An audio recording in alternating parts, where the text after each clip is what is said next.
Hello दोस्तों, नमस्कार। आप सभी का एक बार फिर स्वागत है टेक्निकल आरपीएम के यूट्यूब चैनल में। दोस्तों, इस वीडियो में हम लोग आईटीआई मैकेनिकल के तहत पूछे गए विभिन्न प्रश्नों को देखेंगे, जो विभिन्न परीक्षाओं में पूछे गए क्वेश्चंस हैं या फिर पूछे जाने की संभावना है। जैसे assistant loco pilot, HL, boring technician, ordnance factory, NTPC, UPRBNL, DMRC या फिर अदर टेक्नीशियन एग्जाम में पूछे जाने की संभावना है। दोस्तों यह खासकर प्रैक्टिस सेट फीटर और टर्नर के लिए ज़्यादा ही महत्वपूर्ण है। दोस्तों अगर इससे पहले की वीडियो आप लोगों ने नहीं देखा है तो डिस्क्रिप्शन में लिंक दिया हुआ है, वहाँ से आप देख सकते हैं। दोस्तों चैनल से जुड़े रहने के चैनल को सब्सक्राइब करें, वीडियो को लाइक करें और अपने दोस्तों को शेयर करें। दोस्तों चलिए स्टार्ट करते हैं। क्वेश्चन नंबर 1 है, टेपर प्लग गेज का प्रयोग किया जाता है। टेपर प्लग गेज का प्रयोग किया जाता है। ऑप्शन ए है बेलनाकार पार्ट की सतह बाहरी टेपर में। ऑप्शन बी है बेलनाकार पार्ट के अंदरूनी टेपर में। या फिर ऑप्शन नंबर सी है टेपर होल का। या फिर ऑप्शन नंबर डी है होल का व्यास। तो इसका जो सही आंसर हो जाएगा दोस्तों, वो हो जाता है ऑप्शन नंबर सी, यानी कि टेपर होल ज्ञात करने के लिए टेपर प्लग गेज का प्रयोग किया जाता है। दोस्तों अगर गेज का बात किया जाए दोस्तों, तो यह गेज एक ऐसा साधन है जिसके द्वारा किसी भी जॉब को माप के साथ मिलान करके बनाया जाता है, और वह इसलिए कि दोस्तों इंटरचेंजेबिलिटी बनी रही, इसलिए इसका प्रयोग किया जाता है। और दोस्तों यह गेज 3 प्रकार के होते हैं। एक होता है वर्कशॉप गेज पहला, दूसरा होता है दोस्तों इंस्पेक्शन गेज, यानी कि जांच करने के लिए, और एक वर्कशॉप में जो वर्कशॉप में काम करने के लिए, और एक जांच करने के लिए, और एक दोस्तों होता है तीसरा जो होता है वह मास्टर गेज होता है। 3 प्रकार के दोस्तों गेज पाए जाते हैं। नेक्स्ट क्वेश्चन है, रांगा मिश्र धातु है। रांगा मिश्र धातु है। ऑप्शन नंबर ए है पीतल एवं तांबे की। ऑप्शन बी है एल्युमिनियम एवं पीतल की। ऑप्शन सी है एल्युमिनियम एवं जिंक की। या फिर ऑप्शन नंबर डी है शीशे एवं टिन की। दोस्तों रांगा जो है वह शीशा और टिन का मिश्र धातु है, यानी कि ऑप्शन नंबर डी इसका सही हो जाएगा। नेक्स्ट क्वेश्चन है दोस्तों, क्वेश्चन नंबर 3, स्टेनलेस स्टील बनाने में लोहे के साथ प्रयुक्त होने वाला महत्वपूर्ण धातु है। जो स्टेनलेस स्टील बनाई जाती है उसमें आयरन के साथ कौन सा मतलब जो प्रयुक्त महत्वपूर्ण धातु है उसका किसका प्रयोग ज़्यादा किया जाता है दोस्तों, तो वह हो जाता है, यानी कि ऑप्शन नंबर सी इसका सही हो जाएगा, यानी कि क्रोमियम का प्रयोग लोहे के साथ मिलाकर स्टेनलेस स्टील बनाने में इसकी महत्वपूर्ण भूमिका निभाते हैं क्रोमियम। दोस्तों अगर स्टेनलेस स्टील में बात किया जाए दोस्तों, तो स्टेनलेस स्टील में दोस्तों 8% जो होता है वह निकल होता है, और क्रोमियम जो है दोस्तों वह 18% होता है। और इसमें जो कार्बन होता है, कार्बन दोस्तों उसमें कार्बन लगभग 0.3 से 1% तक कार्बन पाया जाता है दोस्तों स्टेनलेस स्टील में। नेक्स्ट क्वेश्चन है, क्वेश्चन नंबर 4, निम्नलिखित में से कौन सा कटिंग तरल का कार्य नहीं है। निम्नलिखित में से कौन सा कटिंग तरल का कार्य नहीं है। ऑप्शन नंबर ए है उपस्कर को ठंडा करना, यानी कि to cool the tool. Option number B है to flush away the chips, यानी चिप्स को फ्लश करना। ऑप्शन नंबर सी है चिप और उपस्कर के सतह से घर्षण को ज़्यादा करना। या फिर ऑप्शन नंबर डी है कार्य वस्तु को ठंडा करना। तो क्वेश्चन नंबर 4 का जो सही आंसर हो जाएगा दोस्तों, वो हो जाएगा ऑप्शन नंबर सी, यानी कि चिप और उपस्कर के सतह से घर्षण को ज़्यादा करना। दोस्तों यह इसका कार्य नहीं है। तरल पदार्थ का कार्य क्या है दोस्तों, तो वह उपस्कर को ठंडा किया करता है और चिप्स को फ्लश करता है, और दोस्तों वो कार्य वस्तु को ठंडा करता है। तो दोस्तों इसका कौन सा कार्य नहीं पूछा है, तो वह है इसको चिप और उपस्कर के सतह से घर्षण को ज़्यादा करना। यह ज़्यादा नहीं करता है, कम करता है। नेक्स्ट क्वेश्चन है दोस्तों, question number 5, spring double pin की पूरी लंबाई में स्लॉट कटा होता है। स्प्रिंग डबल पिन की पूरी लंबाई में स्लॉट कटा होता है कि जिसके कारण कंप्रेस्ड करके होल में डाला जाता है। इस स्लॉट को का क्या उद्देश्य है। ऑप्शन नंबर ए है होल में फिट करने के लिए। ऑप्शन बी है कंप्रेसिव स्ट्रेंथ के लिए, ऑप्शन नंबर सी है साइज कम करने के लिए, या फिर ऑप्शन नंबर डी उपयुक्त में से कोई नहीं। दोस्तों इसका जो सही आंसर हो जाएगा वो हो जाएगा कंप्रेसिव स्ट्रेंथ के लिए स्प्रिंग डबल पिन की पूरी लंबाई स्लॉट कटा होता है दोस्तों। ऑप्शन नंबर 20 का सही हो जाएगा। नेक्स्ट क्वेश्चन है क्वेश्चन नंबर 6। सीट पर बड़े साइज में वृत्त खींचने के लिए बड़े साइज में वृत्त खींचने के लिए डैश का प्रयोग किया जाता है। ऑप्शन ए है spring compass, option number B है विंग कंपास, या फिर ऑप्शन नंबर डी है ट्रेमल, या फिर ऑप्शन नंबर डी है उपयुक्त सभी। दोस्तों तो इसका जो सही आंसर हो जाएगा वो हो जाएगा यानी कि बहुत बड़े वृत्त को खींचने के लिए दोस्तों ट्रेमल का प्रयोग किया जाता है, यानी कि ऑप्शन नंबर सी इसका सही आंसर हो जाएगा। नेक्स्ट क्वेश्चन है दोस्तों क्वेश्चन नंबर 7। निम्न प्रचालन में से किसमें उच्च स्पिंडल वेग चाहिए? ऑप्शन नंबर ए है निम्न में से which of the below operation require higher speed spindle speed, मतलब उच्च स्पिंडल का वेग किस में चाहिए? तो चूड़ी काटने समय, बोरिंग करते समय, या फिर रिमिंग करते समय, या फिर टेपिंग करते समय। तो दोस्तों इसका जो सही आंसर हो जाएगा यानी कि बोरिंग करते समय, इन तीनों में इसमें से जो बोरिंग है वह सबसे हाई स्पीड में बोरिंग किया जाता है दोस्तों। इन टर्निंग, रिमिंग और थ्रेड कटिंग की अपेक्षा बोरिंग में अधिक स्पीड रहता है स्पिंडल का। इसका ऑप्शन नंबर बी सही हो जाएगा। नेक्स्ट क्वेश्चन है question number 8। The ignition of charge यानी कि स्पार्क के पैसेज से पूर्व इंजन के अंदर कतिपय गर्म सतह द्वारा चार्ज के प्रज्वल को डैश क्या कहते हैं? ऑप्शन नंबर ए है पूर्व प्रज्वल यानी कि pre ignition, option number B है अधिस्फोटन, ऑप्शन नंबर सी है प्रज्वलन देरी से, या फिर ऑप्शन नंबर डी है पोस्ट इग्निशन। दोस्तों इसका जो सही आंसर हो जाएगा वह प्री इग्निशन यानी सतह पर चार्ज करने के प्रज्वलन को प्री इग्निशन कहते हैं।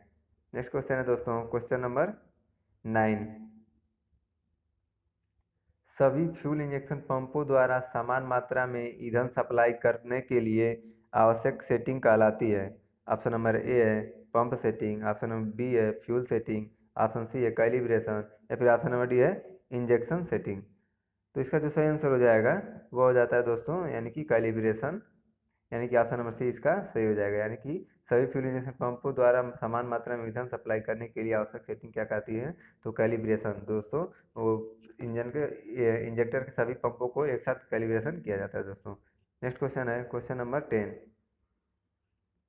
किसी बस में रेडिएटर हवा को खींचता है, किसी बस में रेडिएटर हवा को खींचता है अंदर या बाहर? ऑप्शन नंबर ए है बाएं से दाएं, ऑप्शन बी है आगे से पीछे, ऑप्शन सी है नीचे से ऊपर, या फिर ऑप्शन नंबर डी है दाएं से बाएं। दोस्तों इसका जो सही आंसर हो जाएगा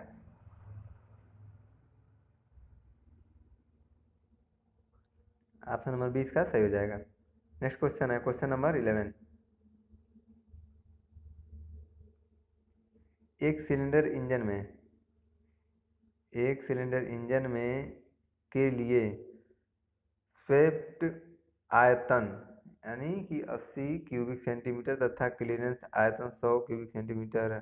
तो उसके संपीड़न अनुपात, इन दोनों का अनुपात, उसके संपीड़न का अनुपात क्या होगा? तो दोस्तों ये हो जाएगा 90 अनुपात, यानी कि दोनों को जोड़ के अपन क्लीयरेंस आयतन से भाग दे देंगे, यानी कि ऑप्शन नंबर डी इसका सही हो जाएगा।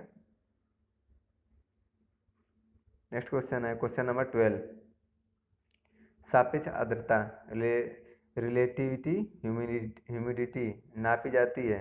ऑप्शन नंबर ए है हाइड्रोमीटर से, ऑप्शन बी है हाइग्रोमीटर से, ऑप्शन नंबर सी है लैक्टोमीटर से, या फिर ऑप्शन नंबर डी है पोटेंशियोमीटर से। तो दोस्तों सापेक्ष आर्द्रता जो है वह हाइग्रोमीटर से मापी जाती है, यानी कि ऑप्शन नंबर बी इसका सही हो जाएगा। और दोस्तों हाइड्रोमीटर की अगर बात किया जाए, हाइड्रोमीटर दोस्तों तरल पदार्थ की आर्द्रता मापी जाती है, तरल पदार्थ की। और दोस्तों लैक्टोमीटर जो है वह दूध की शुद्धता मापने के लिए प्रयोग किया जाता है। और जो दोस्तों पोटेंशियोमीटर है वह इलेक्ट्रोमैग्नेटिक फोर्स को पता लगाने के लिए, चेक करने के लिए इसका पोटेंशियोमीटर का प्रयोग किया जाता है। इस क्वेश्चन का जो सही आंसर हो जाएगा सापेक्ष आर्द्रता वो ऑप्शन नंबर बी सही हो जाएगा। नेक्स्ट क्वेश्चन है क्वेश्चन नंबर 13। मास प्रोडक्शन में निर्मित मशीन पार्टों को किस यंत्र द्वारा मापा जाता है? मास प्रोडक्शन में निर्मित मशीन पार्टों को किस यंत्र द्वारा मापा जाता है? ऑप्शन ए है कैलिपर, ऑप्शन बी है माइक्रोमीटर, ऑप्शन सी है गेज या फिर ऑप्शन नंबर डी है टेम्पलेट। दोस्तों इसका जो सही आंसर हो जाएगा, यानी कि मास प्रोडक्शन में निर्मित पार्टों को नापने के लिए गेज का प्रयोग किया जाता है। वो दोस्तों इसलिए कि गेज के द्वारा केवल मापा जाता है, ना कि मेजरमेंट किया जाता है दोस्तों। एक फिक्स माप होता है, उसके द्वारा तुरंत माप के जल्दी मास प्रोडक्शन में अधिक उत्पादन के लिए इसका प्रयोग किया जाता है दोस्तों। नेक्स्ट क्वेश्चन है क्वेश्चन नंबर 14। फोर्जिंग में सफ़ेद में पीलापन लिए हुए सफ़ेद रंग तब होता है जब तापमान फोर्जिंग में सफ़ेद में पीलापन लिए हुए तब होता है जब तापमान डैश कितना डिग्री सेल्सियस होता है? तो ऑप्शन नंबर ए है 1200, ऑप्शन बी है 900, ऑप्शन सी है 1000 1100, फिर ऑप्शन नंबर डी है 1000। तो दोस्तों जो फोर्जिंग में सफ़ेद में पीलापन लिए हुए होता है दोस्तों, वह हो जाता है ऑप्शन नंबर ए, यानी कि 1200 दोस्तों इसका टेम्परेचर रहता है। उस पे दोस्तों 1200 पे इसका पीलापन के साथ साथ सफ़ेद रहता है दोस्तों।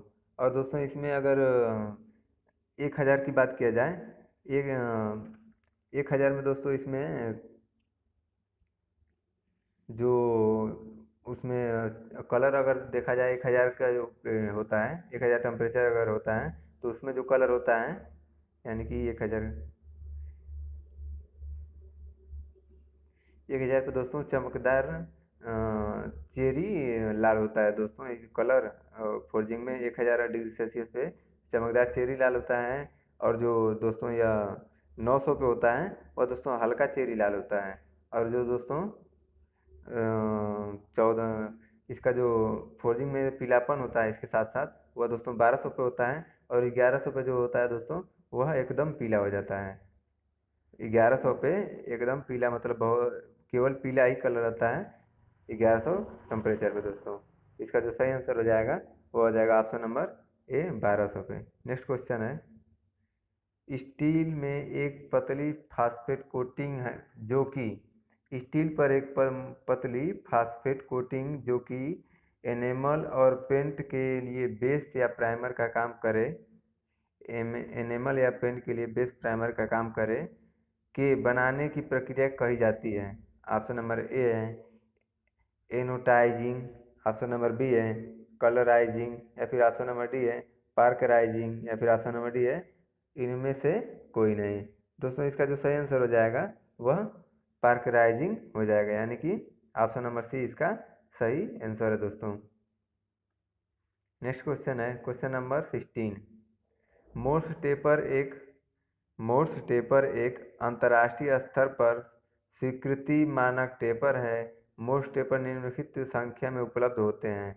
ऑप्शन नंबर ए है 0 से 7, ऑप्शन बी है 0 से 8, ऑप्शन सी है 0 से 7 या 1 से 7, या फिर ऑप्शन नंबर डी 1 से 8। तो दोस्तों मोस्ट टेपर जो होता है वह 8 अंकों का होता है, जो 0 से लेकर 7 तक, यानी कि इसका जो सही आंसर हो जाएगा वो ऑप्शन नंबर ए इसका सही आंसर हो जाएगा दोस्तों। अगर दोस्तों मोस्ट टेपर को दोस्तों एम, यानी कि मोस्ट टेपर MT 0 से लेकर के MT7 तक दर्शाया जाता है, जिसमें दोस्तों वो लंबाई में टेपर दिखाया जाता है। जो लंबाई होती है वह MT0 में दोस्तों 2 इंच होता है, और दोस्तों जो MT7 का होता है उसमें दोस्तों लंबाई 10 इंच होती है दोस्तों। और दोस्तों यदि टेपर स्लीव के अंदर का जो टेपर स्लीव है उसके अंदर का अगर 0 नंबर का टेपर होता है दोस्तों, तो उसके बाहर जो स्लीव के बाहर का टेपर जो होगा वह 1 नंबर का दोस्तों वह टेपर होगा। और दोस्तों मोस्ट टेपर का सर्वाधिक उपयोग किया ही जाता है दोस्तों। तो इसका जो सही आंसर हो जाएगा ऑप्शन नंबर ए, यानी कि 0 से 7। नेक्स्ट क्वेश्चन है दोस्तों क्वेश्चन नंबर 17। किस नट की रेंज हाइट पर स्लॉट कटे होते हैं? किस नट की रेंज्ड हाइट पर स्लॉट कटे होते हैं? ऑप्शन नंबर ए है स्लॉटेड नट, ऑप्शन बी है डोम नट, ऑप्शन नंबर सी है कैसल नट, या फिर ऑप्शन नंबर डी है साइमंड्स नट। तो दोस्तों इसका जो सही आंसर हो जाएगा वो हो जाएगा कैसल नट। कैसल नट में दोस्तों रेंज हाइट पे उसके स्लाइड कटे होते हैं दोस्तों, उसको लॉक करने के लिए नट को। नेक्स्ट क्वेश्चन है दोस्तों, क्वेश्चन नंबर 18। और दोस्तों जो स्लॉट कटे होते हैं और स्लॉट कटने के कारण जो सामर्थ्य जो है नट का बहुत कम हो जाता है, इसलिए लॉकिंग में इसका बस स्प्लिट पिन के द्वारा प्रयोग किया जाता है दोस्तों। क्वेश्चन नंबर 18 है, मीट्रिक प्रणाली मीट्रिक प्रणाली में रिवेट का व्यास रखा जाता है, जबकि मीट्रिक प्रणाली में रिवेट का व्यास कितना रखा जाता है, जबकि डाई इन आरपीएम में है डी बराबर अंडर रूट टाई, मतलब उसका जो थिकनेस है। ऑप्शन नंबर बी है डी बराबर 6 under root thickness. Option number C है 1.9 अंडर रूट टी, या फिर ऑप्शन नंबर डी है 1.2 अंडर रूट टी। तो दोस्तों इसका जो सही आंसर हो जाएगा वो हो जाएगा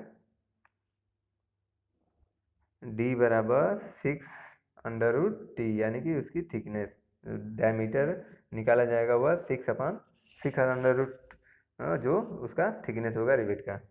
नेक्स्ट क्वेश्चन है दोस्तों, क्वेश्चन नंबर 19। रीमर को फिनिश्ड छिद्र से हमेशा हटाया जाता है। रीमर को फिनिश्ड छिद्र से हमेशा हटाया जाता है। ऑप्शन नंबर ए है ड्रिल दबाव को हटाकर, ऑप्शन बी है मशीन को रोककर, ऑप्शन नंबर सी है मशीन को धीमा करके, या फिर ऑप्शन नंबर डी है मशीन को रोकने से पहले। दोस्तों तो यह रीमर को फिनिश्ड छिद्र से हमेशा हटाया जाता है ड्रिल दबाव को हटाकर। जो ड्रिल का दबाव दिया रहता है उसको रिलीज करके प्रेशर को उसके बाद हटाया जाता है। नेक्स्ट क्वेश्चन है क्वेश्चन नंबर 20।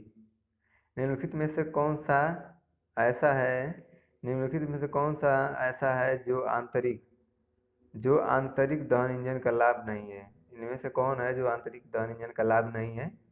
ऑप्शन है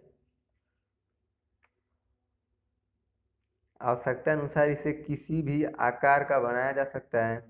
ऑप्शन नंबर बी है यह छोटे आकार का है। ऑप्शन सी है इसमें ऑटो स्टार्ट लगा है, या फिर ऑप्शन नंबर डी है इनमें से कोई नहीं। तो दोस्तों इसका जो सही आंसर हो जाएगा वो हो जाएगा दोस्तों, यानी कि ये निम्नलिखित में से कौन सा ऐसा है जो आंतरिक दहन इंजन का लाभ नहीं है, तो वह दोस्तों ऑप्शन नंबर बी हो जाएगा, यानी कि इसका लाभ यह छोटे आकार का है, इसका यह लाभ नहीं आता है दोस्तों। नेक्स्ट क्वेश्चन है क्वेश्चन नंबर 21। वाशर का कार्य होता है। ऑप्शन नंबर ए है गैप को भरना, ऑप्शन बी है बियरिंग क्षेत्र को देना, ऑप्शन नंबर सी है कंपन पैदा करना, या फिर ऑप्शन नंबर डी है शॉकों को पैदा करना। दोस्तों इसका जो सही आंसर हो जाएगा वो हो जाएगा यानी कि क्षेत्र को देना, यानी कि बियरिंग क्षेत्र को बढ़ाने के लिए वाशर का प्रयोग किया जाता है दोस्तों। नेक्स्ट क्वेश्चन है आईसी इंजन में मात्र नेक्स्ट क्वेश्चन है आईसी इंजन में मात्र क्या संबंधित है। ऑप्शन नंबर ए है कार्बोरेटर, ऑप्शन बी है टायर, ऑप्शन सी है विकिरण, या फिर ऑप्शन नंबर डी है इनमें से सभी। तो दोस्तों ये इसका जो सही आंसर हो जाएगा वो हो जाएगा आईसी इंजन। इंजन से केवल संबंधित दोस्तों कार्बोरेटर ही है। आईसी इंजन यानी कि इंटरनल कंबशन इंजन में मात्र दोस्तों यह कार्बोरेटर है दोस्तों, कार्बोरेटर इससे संबंधित रखता है। नेक्स्ट क्वेश्चन है दोस्तों क्वेश्चन नंबर 23। माइक्रोमीटर में 0.03 mm की ऋणात्मक त्रुटि है। जब माइक्रोमीटर 30.46 mm नापता है तो उसकी सही रीडिंग क्या होगी।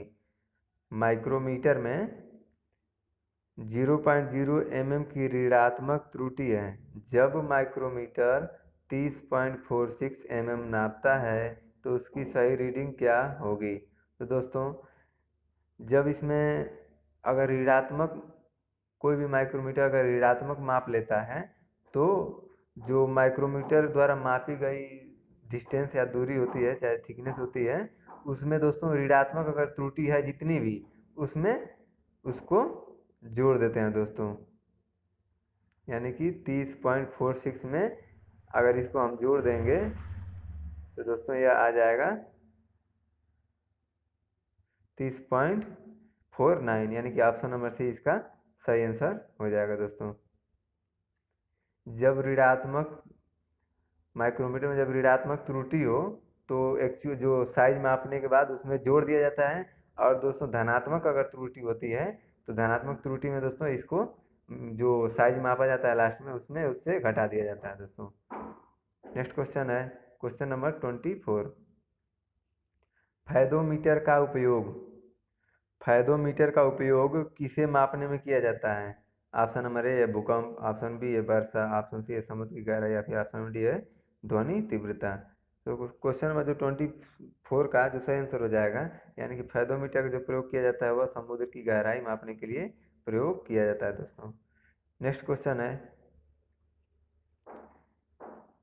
किसके मापन के लिए डबल गेज का उपयोग किया जाता है? किसके मापन के लिए डबल गेज का उपयोग किया जाता है? ऑप्शन नंबर ए है बहुत कम दूरी के लिए, ऑप्शन बी अत्यधिक दूरी के लिए, ऑप्शन सी है विद्युत क्षेत्र के लिए, या फिर ऑप्शन नंबर डी है गति के लिए। तो दोस्तों बहु कितने किसमें मापन के लिए डबल गेज का प्रयोग किया जाता है? तो बहुत कम मापन के लिए और डबल गेज का प्रयोग किया जाता है दोस्तों। नेक्स्ट क्वेश्चन है question number 26।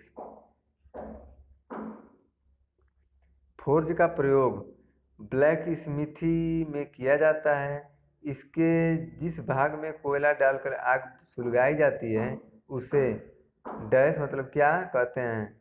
Option number A है हुड, ऑप्शन बी है ट्यूअर्स, ऑप्शन नंबर सी है हर्थ, या फिर ऑप्शन नंबर डी है टैंक। तो दोस्तों इसका जो सही आंसर हो जाएगा वह हो जाएगा यानी कि हर्थ। ऑप्शन नंबर सी इसका सही आंसर हो जाएगा, यानी कि कोयला जिसमें डालकर आग सुलझाई जाती है उसे क्या कहते हैं दोस्तों? हर्थ कहते हैं। नेक्स्ट क्वेश्चन है क्वेश्चन नंबर 27। कार्य की वजह से उत्पन्न आंतरिक दोष या तनाव को वर्क यानी कार्य की वजह से उत्पन्न आंतरिक दोष या तनाव को दूर करने की प्रक्रिया को निम्नलिखित में से किस शब्द द्वारा व्यक्त किया जाता है? Option number A normalising, option number B है एनीलिंग, ऑप्शन सी है हार्डनिंग, ऑप्शन नंबर डी है टेम्परिंग। दोस्तों क्वेश्चन नंबर जो 27 का जो सही आंसर हो जाएगा, यानी कि कार्य की वजह से उत्पन्न आंतरिक दोष या तनाव को दूर करने के लिए दोस्तों नॉर्मलाइजिंग यानी कि सामान्यीकरण किया जाता है। तो इस क्वेश्चन का जो सही आंसर हो जाएगा वह ऑप्शन नंबर बी सही हो जाएगा दोस्तों। और दोस्तों एनीलिंग जो ऑप्शन नंबर बी है एनीलिंग, दोस्तों एनीलिंग किया जाता है कठोर धातु को मशीनिंग योग्य बनाने के लिए। मशीनिंग योग्य बनाने के लिए एनीलिंग किया जाता है दोस्तों, मशीनिंग योग्य बनाने के लिए।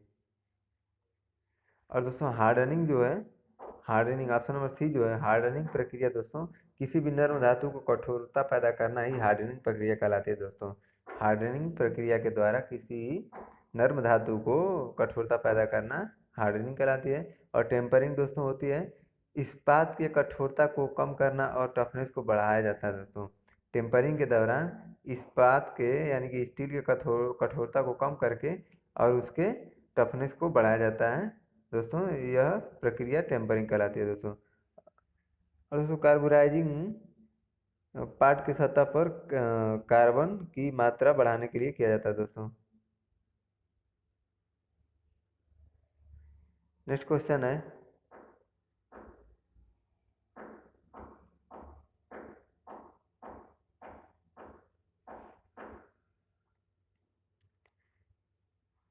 हेलिकल गियर निम्नलिखित में से किस मिलिंग मशीन में तैयार किए जाते हैं? Helical gear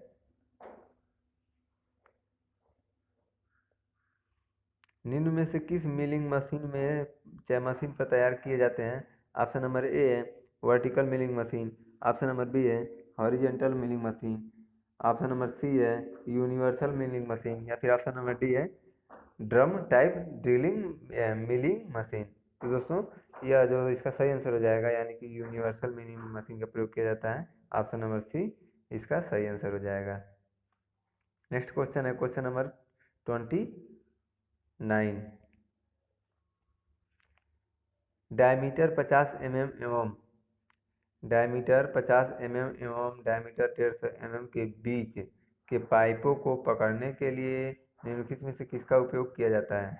option number A है footprint wrench, option number B है chain pipe wrench, option C है पाइप रिंच, या फिर ऑप्शन नंबर डी है pipe wise.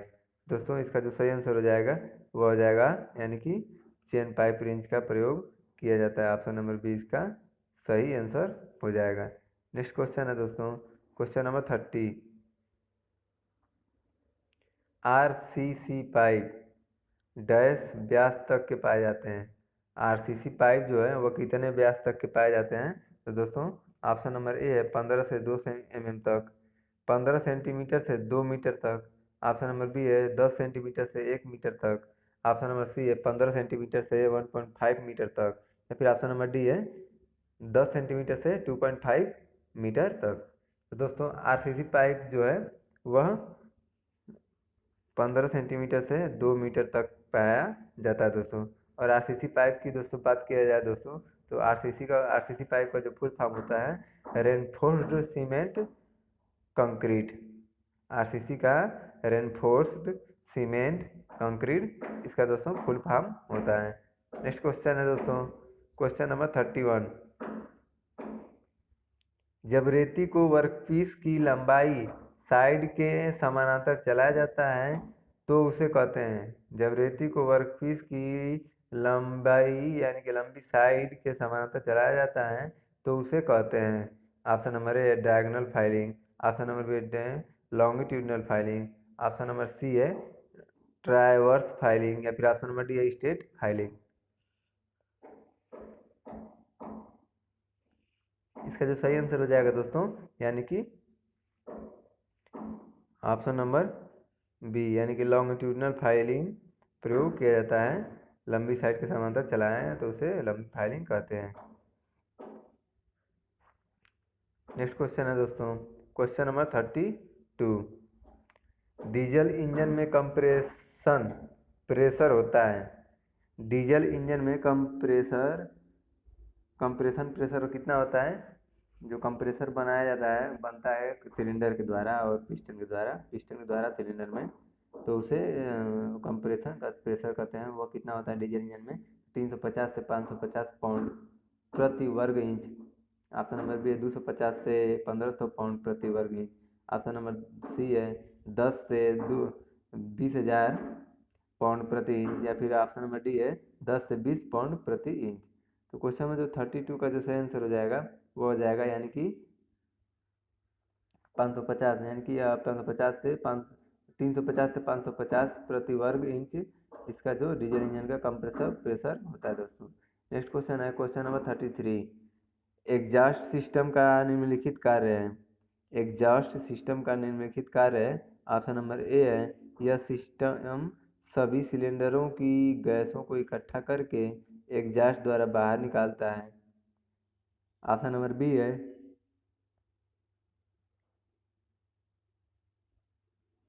Exhaust system petrol को साफ करता है। ऑप्शन नंबर सी है पेट्रोल को साफ करके हवा में मिश्रण बनाकर इंजन में भेजता है। ऑप्शन नंबर डी है इनमें से कोई नहीं। तो दोस्तों एग्जॉस्ट सिस्टम का कार्य निम्नलिखित कार्य क्या है दोस्तों? तो वह खास करके यानी कि एग्जॉस्ट सिस्टम सभी सिलेंडर की गैसों को इकट्ठा करके एग्जॉस्ट द्वारा बाहर निकालता है दोस्तों। नेक्स्ट क्वेश्चन है क्वेश्चन नंबर 34। सिलेंडर में भरी हवा को अचानक पिस्टन से दबाया जाता है। कुछ देर बाद दबाव समान होता है, दबाव बढ़ जाता है, दबाव घटेगा, या फिर कोई परिवर्तन नहीं होता है। दोस्तों क्वेश्चन में जो 34 का सही आंसर हो जाएगा वो हो जाएगा ऑप्शन नंबर सी यानी कि दबाव घटेगा। सिलेंडर में भरी हवा को अचानक पिस्टन से दबाया जाता है तो कुछ देर के बाद दबाव घटेगा। नेक्स्ट क्वेश्चन है दोस्तों क्वेश्चन नंबर 35। पैटर्न बनाने के लिए भारत में सामान्यतः कौन सी लकड़ी का उपयोग किया जाता है? पैटर्न बनाने के लिए भारत में सामान्यतः कौन सी लकड़ी का उपयोग किया जाता है? ऑप्शन नंबर ए है टिक पाइप, महोगनी व देवदार,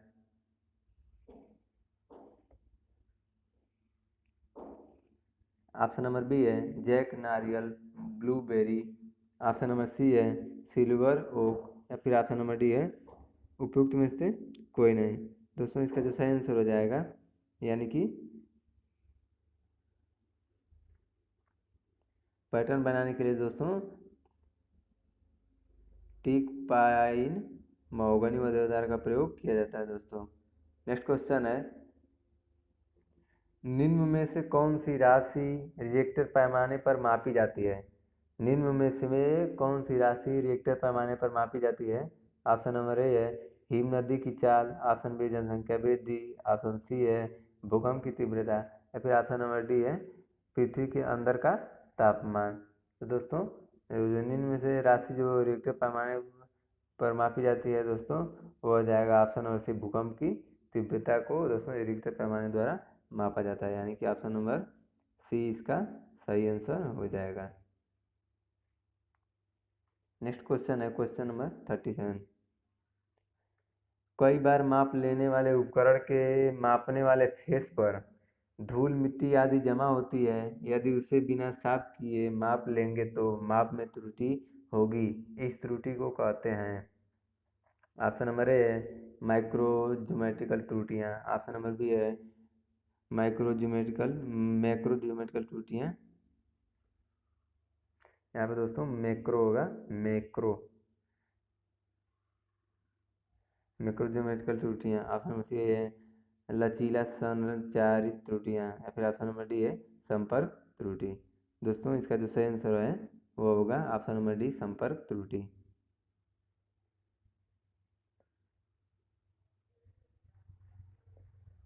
नेक्स्ट क्वेश्चन है इन पद्धतियों में से किसका प्रयोग सामग्री को नरम करने के लिए किया जाता है? इन पद्धतियों में से किसका प्रयोग सामग्री को नरम करने के लिए किया जाता है? ऑप्शन नंबर ए है अनलिंग, ऑप्शन नंबर बी है प्रसामान्यीकरण यानी कि नॉर्मलाइजिंग, ऑप्शन नंबर सी है टेम्परिंग, या फिर ऑप्शन नंबर डी है कार्बन व्यापन यानी कार्बोराइजिंग। तो दोस्तों कार्बोराइजिंग दोस्तों पाठ के सतह पर कार्बन को की मात्रा को बढ़ाने की प्रक्रिया को कार्बोराइजिंग कहा जाता है दोस्तों। और दोस्तों इसका जो सही आंसर हो जाएगा 39 का ए, यानी कि ऑप्शन नंबर ए इसका सही हो जाएगा। 39 का ए सही हो जाएगा दोस्तों, यानी कि एनिलिंग। नेक्स्ट क्वेश्चन है टूल रूम कार्य के लिए निम्नलिखित में से कौन सी मिलिंग मशीन उपयुक्त है?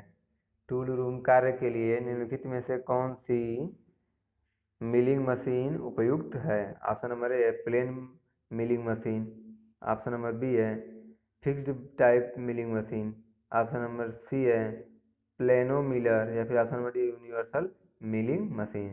तो दोस्तों इसका जो सही आंसर हो जाएगा वो हो जाएगा यूनिवर्सल मिलिंग मशीन। दोस्तों इसका सही आंसर हो जाएगा।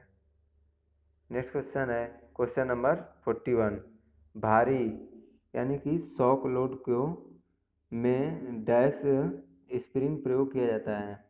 Option number A helical spring, option number B है फ्लैट एवं leaf spring, option number C है कंप्रेशन स्प्रिंग, या फिर ऑप्शन नंबर डी है हेलिकल टेंशन स्प्रिंग। तो इसका जो सही आंसर है दोस्तों वो होगा फ्लैट एवं लीफ स्प्रिंग का प्रयोग किया जाता है दोस्तों, यानी कि ऑप्शन नंबर बी इसका सही आंसर हो जाएगा। फ्लैट एवं लीफ स्प्रिंग का प्रयोग भारी लोड उठाने के लिए यानी शॉक लोड उठाने के लिए स्प्रिंग में प्रयोग किया जाता है दोस्तों। नेक्स्ट क्वेश्चन है पाइपलाइनों में वाटर हैमर, पाइपलाइनों में वाटर हैमर डैश की वजह से होता है? ऑप्शन नंबर ए जल का पुनर्भरण, ऑप्शन नंबर बी है पाइप के टूटने से, ऑप्शन नंबर सी है वाल्वों का अचानक बंद हो जाने से, या फिर ऑप्शन नंबर डी है जल की मजाई से, यानी कि ऑप्शन नंबर इसका जो ऑप्शन नंबर डी है जल की मजाई से। तो इस क्वेश्चन का जो सही आंसर हो जाएगा दोस्तों वो हो जाएगा ऑप्शन नंबर सी इसका सही हो जाएगा वाल्वों के अचानक बंद हो जाने से पाइप लाइनों को वाटर हैमर वाल्वों का अचानक बंद हो जाने से की वजह से होता है दोस्तों वाटर हैमर। नेक्स्ट क्वेश्चन है क्वेश्चन नंबर 43। कवर्ड कट रेती का एक फेस चपटा होता है, इसका उपयोग किया जाता है?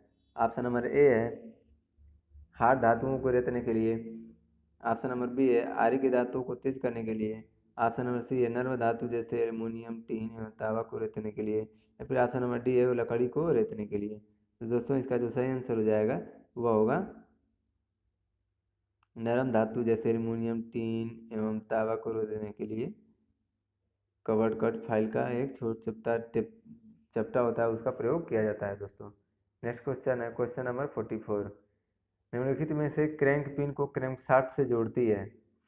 क्रैंक पिन को निम्नलिखित में से क्रैंक पिन को क्रैंकशाफ्ट से जोड़ती है। ऑप्शन नंबर ए है crank throw, option number B है क्रैंक भुजा, ऑप्शन नंबर सी है ओवरहेड क्रेन, या फिर ऑप्शन नंबर डी है डिस्क ब्रेक।